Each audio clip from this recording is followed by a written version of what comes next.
Welcome everyone to the Damage Report. I am Francesca. I don't even know who I am anymore. It's Thursday. There's too much news.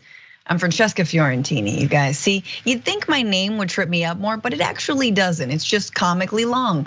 Welcome everyone. So excited to have you here, and also excited to bring in a name I'm not going to mess up, but Rebel HQ contributor Adrienne Lawrence is here. Adrienne. Thank you so much for having me. And your name isn't long. If it is, it's long and distinguished. Exactly, absolutely. Do you say Leonardo DiCaprio wrong? No, you don't. Nobody does, and we're basically the same level of fame, and everyone must remember that. We have a lot to get into. We got some legal updates, obviously, with all of the Trump stooges, but interesting ones, very interesting ones. More people who are flipping, and good on them because they're saving their own behinds. A little bit of victory at the border, some AI updates, very interesting electoral AI updates, and then Ron DeSantis's donors are fleeing like rats on a sinking ship. And so what does that mean? It seems like he's turning his ire back onto his own state. And so I feel for every Floridian out there. But before we get into everything, everybody, you know what to do. You're liking the like button. You're sharing the stream right now. You're making sure people know what you get up to on a Thursday. You're sending in your super chats. You're sending in your comments. I will be reading them as we go. But with all that, Adrienne, are you ready to get into this news day? Absolutely, let's get this. All right, let's begin with this little slice. Did you direct anyone to move the boxes, Mr. President? Did you tell anyone to move the boxes? I don't talk about anything. You know why? Because I'm allowed to do whatever I want. I come under the Presidential Records Act. I'm not telling you. You know, every time I talk to you, I have a breaking story. You don't have any story. I come under the Presidential Records Act. I'm allowed to do everything I did. Okay, so that is former President Donald Trump getting pretty pissed with right-wing commentator Hugh Hewitt on his show, simultaneously saying, I'm not gonna tell you everything, and also I can do whatever I want. Now, Adrienne, I feel like from a legal perspective, and my God, the layers of lawyers who are rolling their eyes at all this, it's like, you just don't say anything. You stick with the first answer. The second answer of I can do whatever I want is a little bit of a tell that he moved those boxes. Yeah, I think we know at this point that Donald Trump's lips moving. There's likely to be lies spewing. You would really think that this individual would learn to be quiet after a certain amount of time, but because he has not actually faced consequences over the course of his life, he feels he can go out and say whatever he wants. But my heart goes out to his counsel, because it's like the man won't shut up. He just won't shut up. Right. Now, he might have been a little extra pissed. Usually he takes these opportunities where he can get them going on these shows that are gonna sort of give him little layups, make him look like a hero. Although that was a semi-tough question, did you move the boxes or not? But it turns out that maybe someone who had something to do with the cover up of the moving of the boxes has flipped on him. It seems that the office of Jack Smith has reached a deal with the head of IT at Mar-a-Lago. Now, usually the head of IT at Mar-a-Lago just sort of gives the same, Russian and Chinese spies like different kinds of Wi-Fi passwords. And this time, however, it was different, obviously, I'm joking. In fact, a former attorney for the IT manager, Stanley Woodward, made the revelation in a court filing responding to the Justice Department's arguments that he had a potential conflict of interest because of his representation of another key figure in the Mar-a-Lago probe, Trump valet Walt Nauta. Walt is, of course, also indicted, being charged with the same thing that the former president is, but is not a former president, did not have those supposed privileges that Trump claims he had. But so Stanley's representing both of these people. And so it turns out that there was a little bit of info dropped in one of these court filings. In the case, the worker testified before a federal grand jury that in July returned an updated indictment against Trump. Nauta and another Mar-a-Lago employee, Carlos de Oliveira, accusing the men of conspiring to delete surveillance footage from the property. All three men have pleaded not guilty. The indictment alleges that de Oliveira, this is the IT manager, the property manager, this is the property manager, told the IT director, who we don't have their name, identified in court papers as Trump employee 4, that the quote boss wanted surveillance footage deleted. The Justice Department does not allege that the footage was actually deleted, and in fact, security video alleged to show Nada moving boxes in and out of a storage room forms a critical accusation in the indictment. In other words, this Trump employee was asked to delete this footage. It didn't get deleted, but it seems like we have now, in all of the filings and all of the digging and all of the different people who are being represented and all of the charges, we now know this was a request from Trump. And it might have flipped this IT director against Trump himself. Special counsel Jack Smith's team said in a court filing last month that the IT director had retracted a prior false testimony after being advised last summer of a potential conflict because of Woodward's representation of Nada. He then switched lawyers and provided new and incriminating information in the run-up to the new or superseding indictment in July, prosecutors have said. Now, I'm Adrienne, maybe you can help me make sense of this, but it seems like because he's not being charged in the same way that Trump and Nada are being charged, but he's being represented by their same attorney, he's not being protected in the same way, it seems. So I don't know, it seems like he gave false testimony when Woodward was his lawyer. Now it's like, wait a minute, there's a conflict of interest here, and he needs to switch it up, and he did, and now he's being truthful and maybe even flipping. I mean, maybe help me make sense of that. No, you hit the nail on the head. The fact is there's a conflict of interest by having this attorney Woodward represent all three of them when their interests are different. The fact is that this IT director had incriminating information on Trump, and thus Woodward couldn't represent him fully because it's in his best interest to make a deal against Trump. Right. And that sounds like this is exactly what the gentleman is doing now that he has proper counsel. The thing that I want to point out about this IT director is that Jack Smith would probably be in a better position to either remove charges against the IT director or try to give him a very, very low level charge, because the thing is even if you make a plea deal with the prosecutor, that does not guarantee that that's the punishment or amount of time you're gonna get.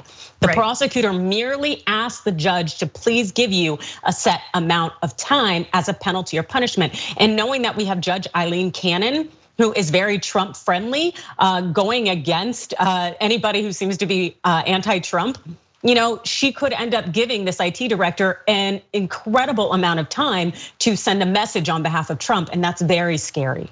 Right, absolutely. And it doesn't seem like, though, it's not clear what he's being charged with, if anything at all. He just has information. And so he better lawyer up, and he better lawyer up differently, again, because you're exactly right. Like, their interests are different because of what he was asked to do. And it seems like didn't do it. He didn't actually delete the footage because the footage is available of the boxes being moved. It's very, the drama plays on, y'all, very exciting. But there's more, of course. There was a lot more from that interview with Hugh Hewitt. Here's Trump on whether or not he would testify in this particular documents case. So if you have to go to trial, will you testify in your own defense? Oh yes, absolutely. You'll take the stand. That I would. That I look forward to. I think that I'll testify.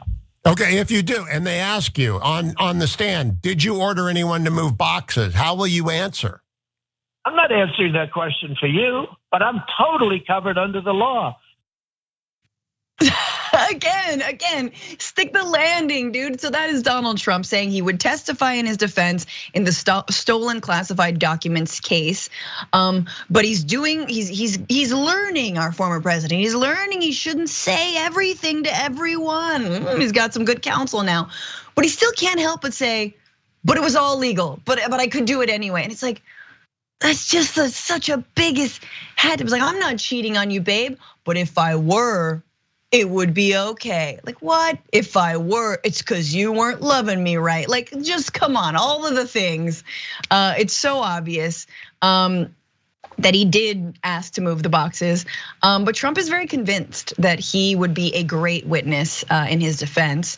Here he is at the end of July on Truth Social bleating, "We'll have fun on the stand with all of these people that say the presidential election wasn't rigged and stolen, the trial of the century." And again, I mean, this is something that Cenk has said a million times, which is like, this could be the case where he can bring all of the supposed evidence that shows that the election was actually stolen from Donald Trump and handed to Biden. Where's the evidence? But I guess, I don't know, maybe he's sitting on something we don't know about, Adrienne. No, he's sitting on a huge ego. That's what he's sitting on. Donald Trump, he's just out here saying whatever he wants to say. And the thing is that sometimes there's a potential for it to be used against you. But if I were a prosecutor, I probably wouldn't use very many of his public clips, in part because he'll say he's just playing up to the camera, that it's not something where he is speaking under oath. And so I wouldn't want to put myself in a position to try to hold him accountable for those statements. Right. But also, we have to bear in mind he has a right against incrimination under the Fifth Amendment, and I wouldn't be surprised if he decides to exercise that right at the end of the day. But then again, for his attorneys, I feel bad for them because that man may get on the stand and just act up right and left, which is something that is very much in his normal repertoire. Well, I think your first guess is probably the best guess, right? That he's talking a big game now, but if he were on the stand, he would plead the Fifth a million times over, and in depositions he has pled the Fifth. But he of course thinks that's a weak thing to do, and only criminals and only the guilty do that. And yet he himself and his so-called co-conspirators have done that. We're gonna get to a trial that in Georgia that is beginning, but in terms of him testifying on his behalf, I feel like this clip from Bill Barr really captures why that would be a terrible idea. Take a look. And what would happen if he got on the stand? I think it would not come out very well for him. Do you think it would hurt him? Oh, yes, yes. Why do you think that? Well, because I think he'd be subject to very skilled cross-examination, and I doubt he remembers all the different versions of events he's given over the last few years.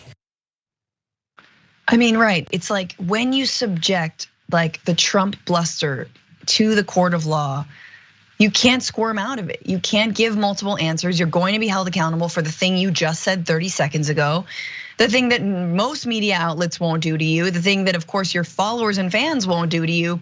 In a court of law, that's gonna happen. We saw the Alex Jones trial. It's like finally the echo chamber is broken, and you're not just speaking into the void anymore of a bunch of sycophants.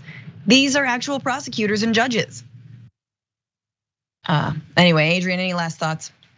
I think it's going to be interesting how this all plays out over the course of many months, especially given what's going on in Georgia and all of those defendants out there who probably will end up flipping too. It's true, and you're right to remember Eileen Cannon, right? This could be sort of the most soft pedally of all of the crimes, which is like, it's fine. We don't need this one. We've got all the others, and they're more important in some ways. Although who knows who he sold these documents to?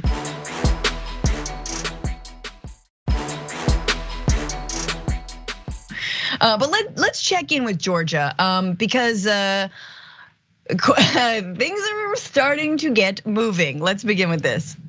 Why should Mr. Chesborough have to deal with a jury who's going to sit there for weeks, if not months, and listen to all of this evidence related to Coffee County and Miss Powell? He's never been there. He's never met Miss Powell. He's never emailed, texted, or called her. He's never spoken with her directly or indirectly. So yesterday was the first televised hearing, that's right, in the Georgia RICO case against Donald Trump and 18 of his co-conspirators, starting with Kenneth Chesborough and Sidney Powell, former attorneys for Donald Trump, and those who have been charged with trying to overturn the 2020 election through the fake electors, the alternate slate of electors scheme.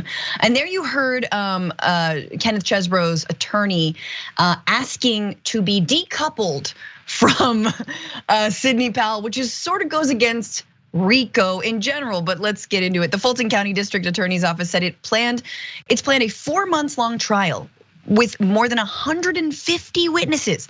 While defense attorneys for the two of the defendants, pro-Trump lawyers Kenneth Chesborough and Sidney Powell, argue that their cases should be severed from the other defendants. And so you heard that they don't know each other, they've never heard of each other. Now here's the thing about RICO. Like RICO can be used to go after mobsters and gangsters and criminals. And it's like, just because me, like drug dealer, has not heard of Adrienne Lawrence, drug dealer, doesn't mean we're not working for the same exact purpose and thing. it doesn't matter whether we know each other. We're facing the exact same music here.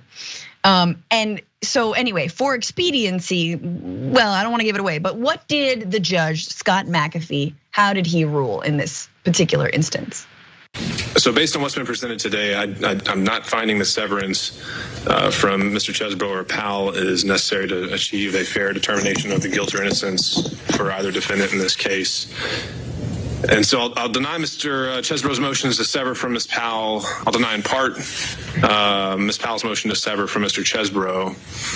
And the plan will be to enter a scheduling order for Ms. Powell mirroring that of Mr. Chesbrough with the October 23rd date holding. Ooh, the October 23rd date holding. Before I kick it to you, Adrienne, just really quick. So his lawyer, Chesbrough's lawyer, Manny Arora, argued his client was not involved in the conspiracy alleged by Fulton County prosecutors. That's the whole point of the trial. Anyway, framing Chesbrough as a more rational actor than co-defendants, specifically Powell. Essentially, he said, from what I understand the public record, she was fired before this conspiracy actually even started up because she said something that was supposedly crazy and the Trump people got rid of her. So I'm not with her. That's what they're claiming. I'm not with her. Adrienne, what do you make of this attempt?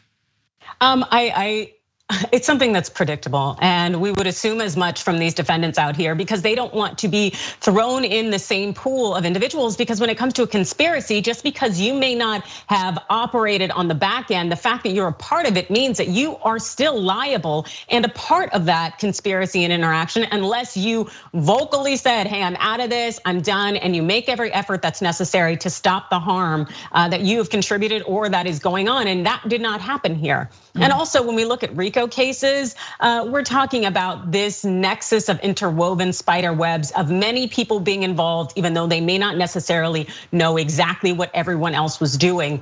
And so it doesn't matter necessarily if he's never met Ms. Powell. The fact is, if the facts and the actions all combine them into one type of overarching goal, hey, it's their asses, whether they know each other or not. Yeah, and I think something that the judge said was basically like, look, we've scheduled a 4-month trial for this. We're not gonna schedule 4 months individual trials to enter in pretty much all of the same evidence. It's just gonna take too long and it's a ridiculous waste of time. And y'all are not that important to do that.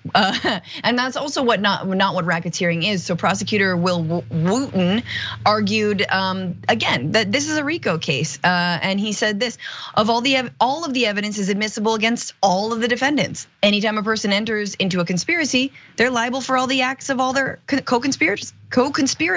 Evidence against one is evidence against all. Exactly what Adrienne just said. And so they're trying to worm out of this, they're trying to wiggle out of this, but that's not how these cases work. Other developments from this, skipping down to Fani Willis, again, trying to get this October 23rd deadline, start date for the trial for all 19 defendants. The judge has already set the trial date for Chesbrough on October 23rd after he made a speedy trial request under Georgia law. Willis responded with a motion that all 19 defendants should be tried at the same time. McAfee, the judge we just saw, didn't deny that motion, but he was dubious during the hearing and said, quote, it just seems unrealistic that we can handle all 19 defendants in 40-something days. They might go longer. I don't know what the rules are in this case. The Fulton County District Attorney Office, however, expects its case against the 19 defendants would take about 4 months. Prosecutors expect to call more than 150 witnesses. What's more, prosecutors said that the case would be the same whether it is against one or all 19. So again, they're trying to delay the attorneys for all of these co-conspirators, but instead it's like, no, let's do it all in one fell swoop. It makes sense. Of course, the right politically thinks that it is somehow motivated by, Fani Willis being part of the deep state or whatever she is. But yeah, make it expedient. I think it's a terrible thing to draw this thing out. And it's like, yeah, the indictment was robust. But Adrienne, are you excited for getting more footage from these hearings?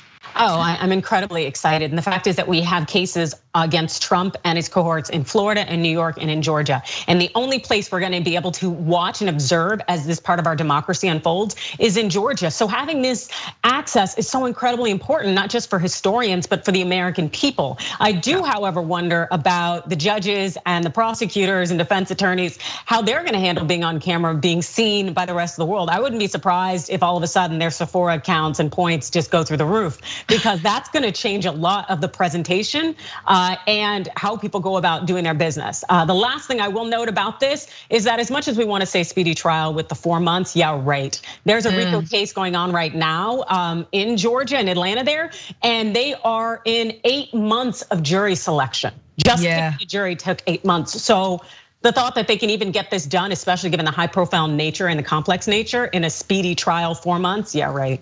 We'll see. Yeah, the judge himself said it seems unrealistic. So that's good to know. Well, let's take our first break. There is much more after this. Don't go nowhere.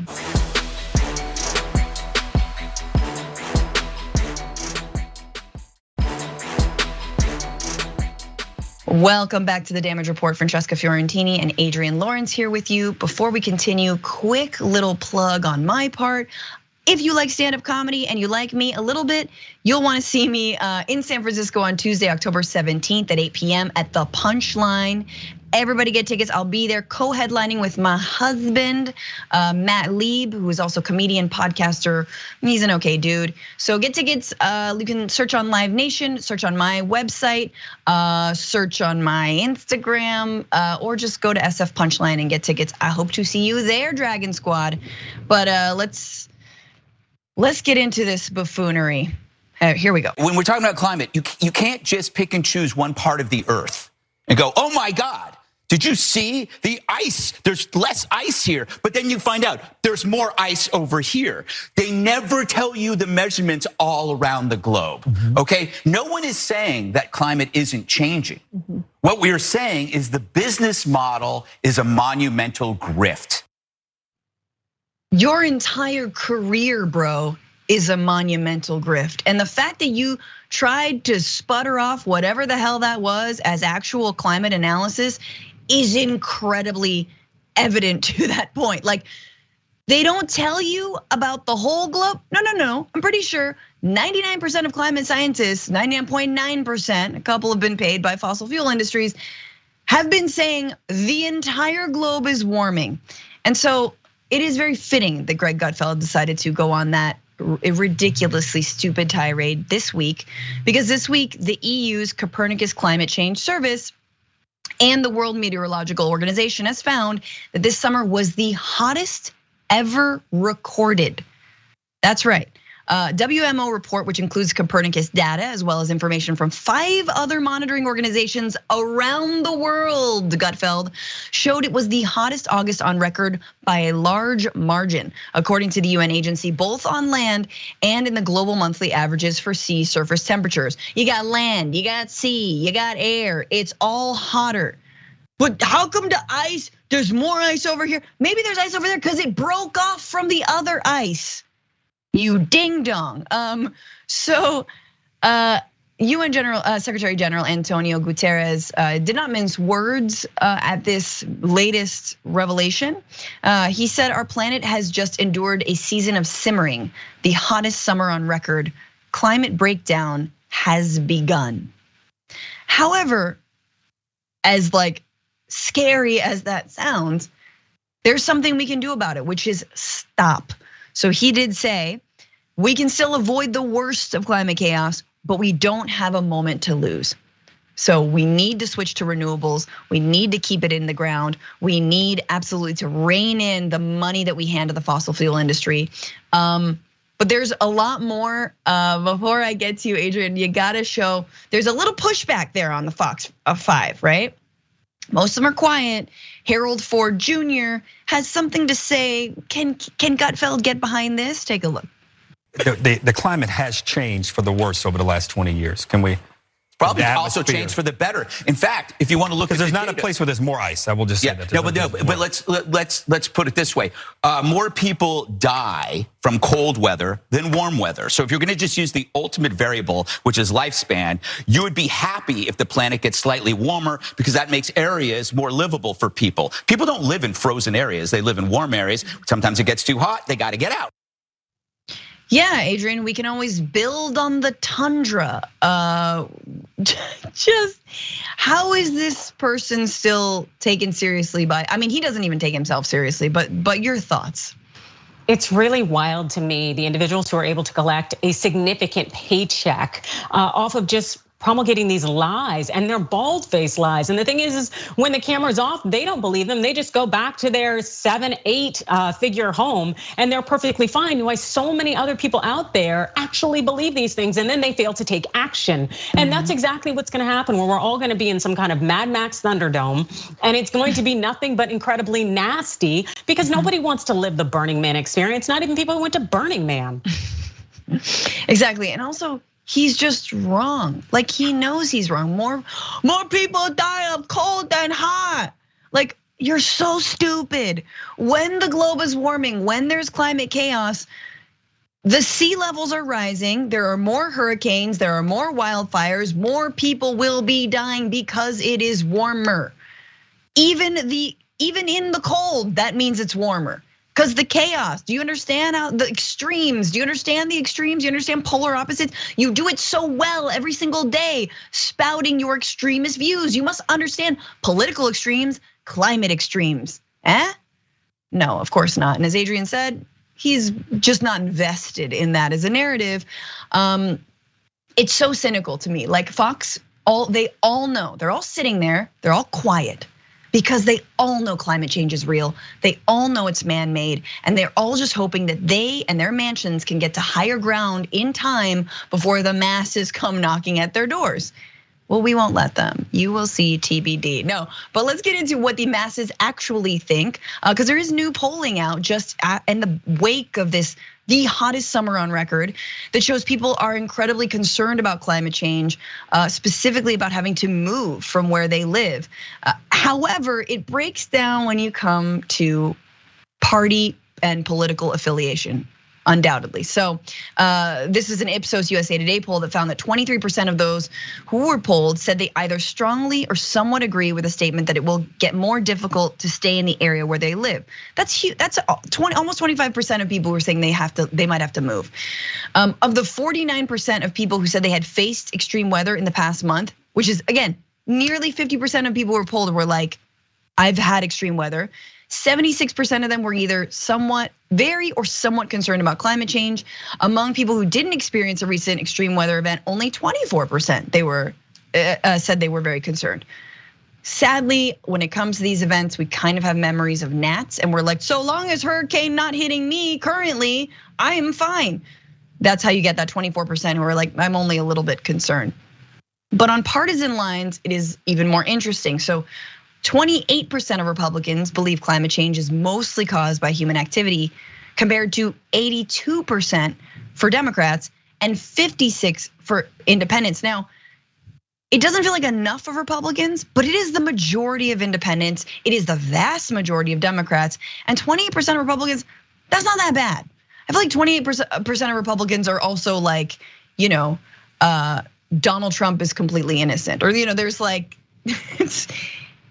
there's a corollary there I'm not quite getting, but you know what I'm saying. However, in this study is really important because it doesn't just show that we're screwed because we're never gonna agree, it's blue, it's red, it's whatever.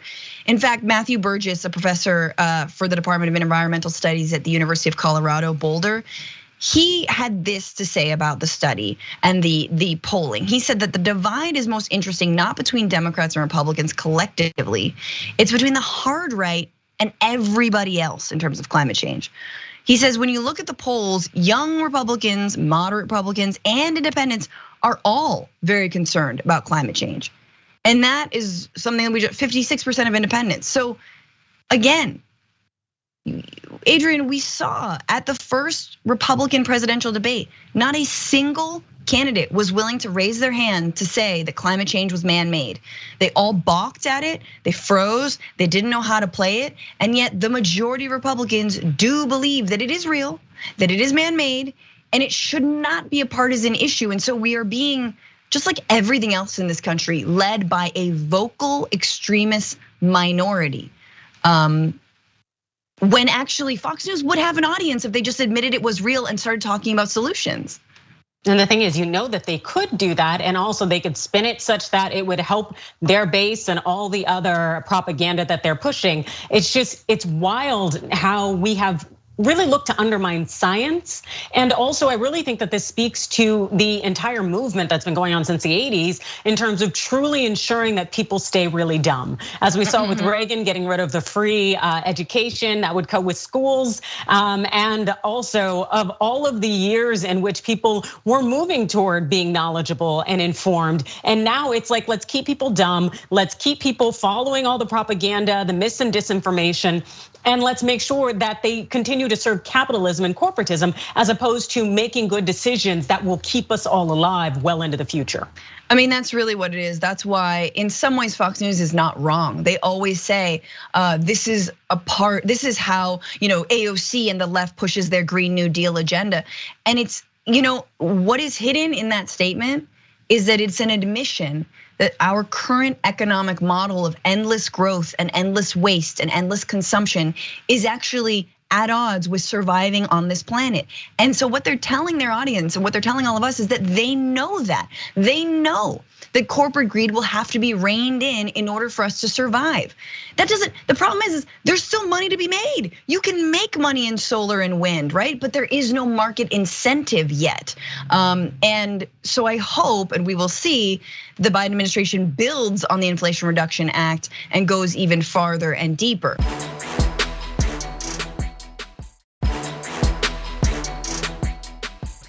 So let's switch to that right now. There's been a big announcement. President Joe Biden is making up maybe for some lost ground when it comes to combating climate change, because on Wednesday, the administration announced that it would prohibit drilling in 13 million acres of pristine wilderness in the National Petroleum Reserve in Alaska and cancel all drilling leases in the Arctic National Wildlife Refuge. Now, those leases were sort of let loose under the Trump administration. Not that many people actually bid on them, not major oil companies bid on them, but nevertheless, these are going to be now canceled. There are now new regulations, and they would ensure what the administration called maximum protections for nearly half of the petroleum reserve, but it would not stop the enormous $8 billion Willow oil drilling project in the same vicinity, which President Biden approved this year. So again, everything else, but the Willow project stays. The last hurrah. Well, the last hurrah can also mean whether or not people live or die, not just in Alaska, but everywhere around the globe. Anyway, I digress. It is a huge step forward. The Biden administration had promised some new protections in the Arctic when it approved that Willow project, but the policies announced Wednesday go significantly farther, canceling refuge leases and explicitly prohibiting new oil and gas leases in 10.6 million acres of petroleum reserve. In addition, an additional 2.4 million acres will be subject to strict safeguards, requiring the Bureau of Land Management to show that any development would result in minimal effects on wildlife. What's that wildlife? We got grizzly bears, polar bears, snowy owls, migratory birds, and herds of moose and caribou. Just all the cute ones, all the cute fuzzy ones, all the wintry ones. Yeah. Also, interestingly, speaking of climate change, you think that you might feel it bad where you are. In fact, the Arctic feels it even worse. So this is pretty stunning. The average temperatures in the Arctic are increasing about 4 times as fast as the rest of the globe. The area is often described as ground zero for climate change because of record-breaking heat, thawing permafrost, and glacier melt. So this is a step, this is huge. It will only hold so long as I believe either Biden or a Democratic president is there. But Adrienne, what do you think of this sort of, making good on some promises, but then also continuing with the Willow project? Exactly. You know what? I can appreciate the steps that the Biden administration is taking, recognizing climate change is real and very much a problem. At the same time, it's not aggressive enough. And also, when you do these counterproductive measures, it makes you wonder, what are we really doing this for? Because at the end of the day, if we are truly trying to, in some way, maintain the thought that there will be a future and that future will have a future, we're going to have to get real about this. It shouldn't just be the European countries actually making the effort. It needs to be us. But of course, since we're the ones with all the arms everywhere and we like to bully and be big brother, it sucks. Yeah. No, and you've got, this is in the middle of, the Saudi Arabia trying to pull back on its oil production, basically got the Biden administration wrapped around its finger. So, this is in their minds, this short-term geopolitical aim to try and produce more oil. I understand that. By the way, there's already leases in the Gulf Coast, off the Gulf Coast, for example, that are not being actually utilized by massive oil companies. So the idea we need the Willow Project you lost me on that, just on some sheer do we need this oil or not? Let's put that aside here. I think the real thing is when it's never a good time to transition. It's never a good time to transition off of fossil fuels unless you just do it. There's no way but through. You gotta, look, he pulled out of Afghanistan in 2 weeks. Come on now, let's do this. Cut the subsidies to these oil companies, dangle the carrot over here. You did it with the Inflation Reduction Act on certain measures, usually consumer-based measures. Do it for industry, pull their subsidies, dangle the carrot over to, in renewables. You want these subsidies? You have to outfit yourself for solar and wind. Sorry. Anyway, that's just, what do I know? What do I know about governing? That's just me. I'm just a podcaster, internet host. Anyway, let's move on. Because, or maybe, you know what? Let's take our second break. Let's take a little bit of a break. Take a breather. That was a lot. We'll be right back.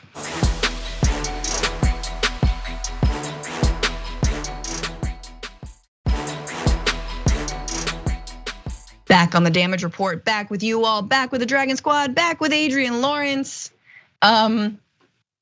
Let's check in with Ronnie. So Meatball Ron is going through a little bit of a crisis. Yes, another crisis as his donors are fleeing his campaign like rats on a sinking ship. In fact, less than half of the 50 donors who gave at least $160,000 have basically vanished. A lot of them have abandoned him. Let's go into who these people are. So in recent weeks, some of his biggest past donors have come out publicly to say they're holding back on writing checks to the super PAC. That includes hotel and aerospace executive Robert Bigelow, and by far the biggest individual contributor to Never Back Down. I feel like he's backing down. And to the DeSantis re-election campaign. Last month, Bigelow told Reuters that he would not give further donations to the super PAC unless DeSantis adopted more moderate policies and quote, until I see that he's able to generate more contributions on his own. So look, I'm the training wheels, okay, little one? I'm gonna help you get going, but you gotta start pedaling on your own here and also cool it with all the extremism. Very interesting that money would be allergic or have reservations about extremism. It's not always good for business. And that actually applies to his stances on abortion. And another donor, Walter Buckley, who's a retired venture capitalist, was DeSantis's 10th biggest donor last year. Said the governor's decision to sign one of the most restrictive abortion bans in the country had weakened his political standing. Buckley has given $6,600 to the campaign through the end of June, but nothing to Never Back Down. He has given far more, over $500,000 to support a DeSantis rival, former governor, New Jersey Governor Chris Christie. Oh, interesting. I see what you're doing. You're playing them off each other. But there's more, guys. What about Ukraine? Other donors are mad at DeSantis' stance on Ukraine, namely his decision to describe the war as a quote, territorial dispute. Businessman Chris Reyes, the 5th biggest donor to DeSantis' re-election campaign, privately criticized DeSantis' posture on the Ukraine-Russia conflict, according to a person familiar with his remarks. So too has Griffin, said a person briefed on his thinking.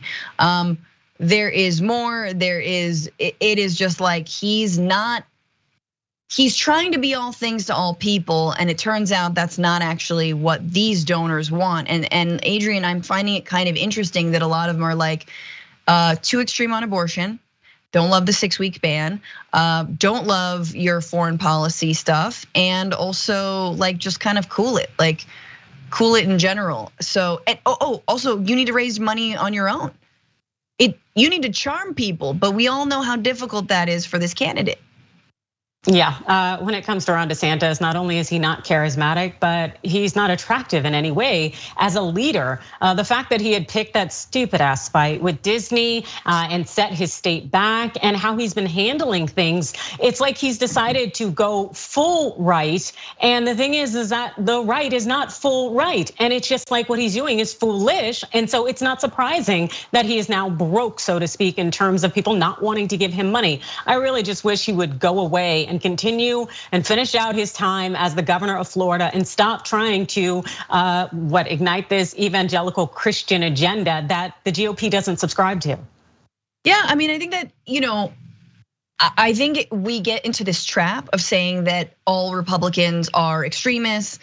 All of them love the war on woke, and all of them love, the abortion bans. And I think sort of like climate change, I think a lot more Republicans believe that it's real and they want something done about it. And a lot more Republicans don't subscribe to these extremist anti-abortion bans. And I understand these are donors, but these are also people who have a fair amount of sway. And so it is at least there's someone tempering all of this, even though we probably disagree on 97% of everything else.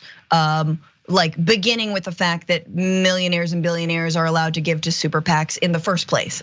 So they're starting with that one. But it might seem like DeSantis is kind of like getting the memo, and he may be refocusing on his own state in Florida. And interestingly, making some moves when it comes to local government. In fact, just this week, Ron DeSantis has appointed yet another member of Moms of Liberty to a position of power in the state of Florida. This time it's the co-founder of Moms of Liberty, Tina Desovich. She's gonna be on the Florida Commission of Ethics. For those of you who don't know, let's a little refresher. Moms of Liberty is basically like the Proud Boys for soccer moms.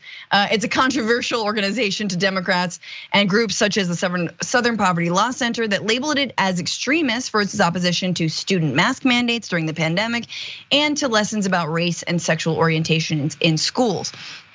But again, DeSantis is flanking himself with these psychos, okay? So last year, he was still a Republican presidential candidate. He appointed Esther Byrd, who is a Moms of Liberty member in Duval County, the wife of Republican Secretary of State Cord Byrd, to the Board of Education. Then he appointed another Moms of Liberty co-founder, Sarasota County School Board member Bridget Ziegler, to the board overseeing the Walt Disney Company's special district in Central Florida. Remember that play that is totally backfired on him? And again, if you need more evidence that Moms of Liberty, first of all, they openly associate with the Proud Boys. But here was I believe this was a conference from last year where Moms of Liberty co-founder Tiffany Justice stands with quoting Adolf Hitler in one of their pamphlets. Take a look. There's always a reason why something happens, right? Yes. One of our moms in a newsletter quotes Hitler. Woo! I stand with that mom. I stand with that mom quoting Hitler. Like, no, don't stand with the mom who's quoting Hitler. Just, I mean, and they think that this is a win, Adrienne. Like they think it's like, no, but like it was used to show that Hitler, I don't even know what they think it was. But you don't quote Hitler whether or not you agree with the quote or not. Just don't quote Hitler. Don't quote Hitler. How about it? That's just a slogan of life. Floss, pay your taxes, don't quote Hitler. So that was Tiffany Justice. But what do you make of this? Like elevating these Moms of Liberty members to these positions in Florida government.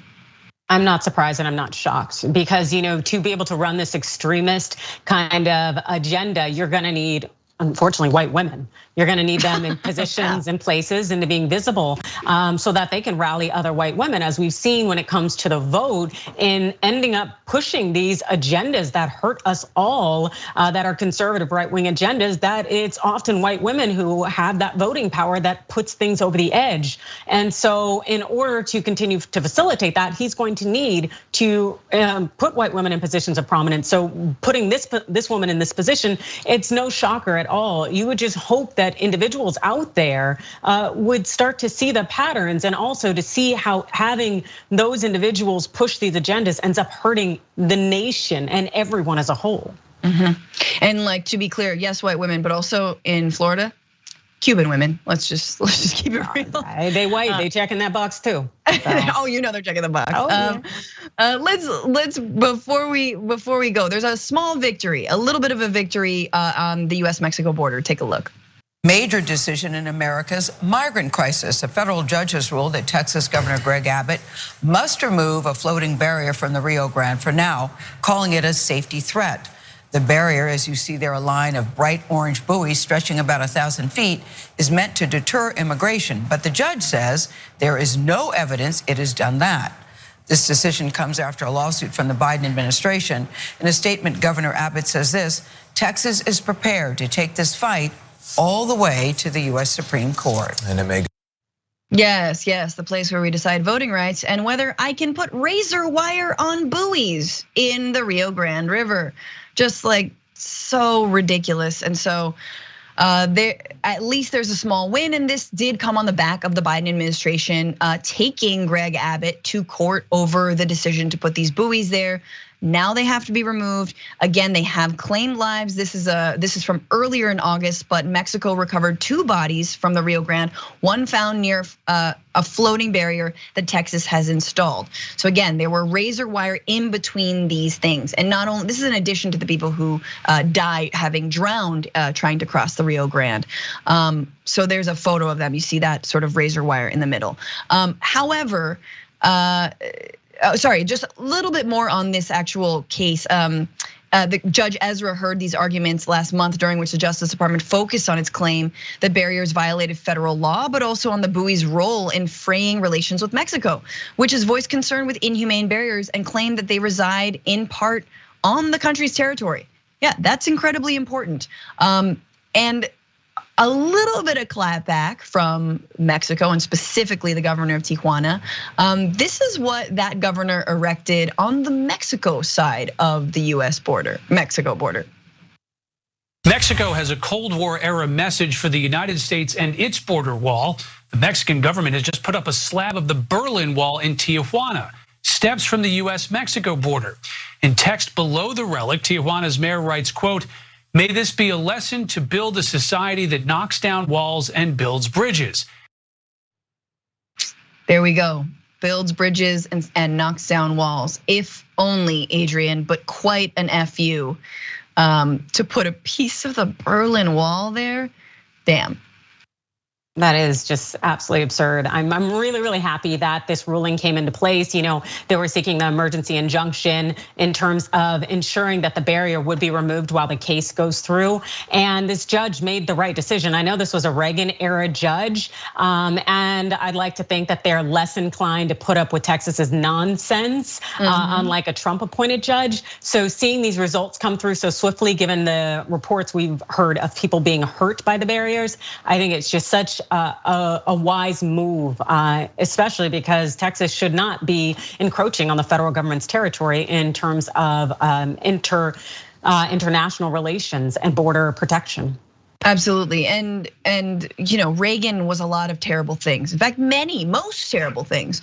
But somehow, when it came to immigration and asylum seeking, was to the left of this current Republican Party. And yet, they'd never want to remember that part about Reagan or George Bush Sr. or anything like that. That there were more progressive policies back in those days, better worker programs to come safely into the country and be able to leave, and less death. I mean, that's effectively what those buoys are, is we want death. We want to be worse than the drug cartels. Interestingly, though, those buoys also face another challenge, and that's going to be, that was brought actually in July by a Texas canoe and kayaking company that was like, hey, what gives? We're trying to rent kayaks and canoes. And so, yeah, look, I mean, I wanna live in a future, I don't know if I'll see it, but where the US-Mexico border is a place where people enjoy kayak, it could actually be a beautiful place. Instead, it is a place of where people who are forgotten, people are homeless, people are addicts, people are deported, people are left to die. Does it have to be that way? Anyway, that does it for this hour of the Damage Report. There is more in the aftermath. You know what it is, you know where it is, it's on YouTube. Thank you so much. More stories coming up after this, so hold on to your butts.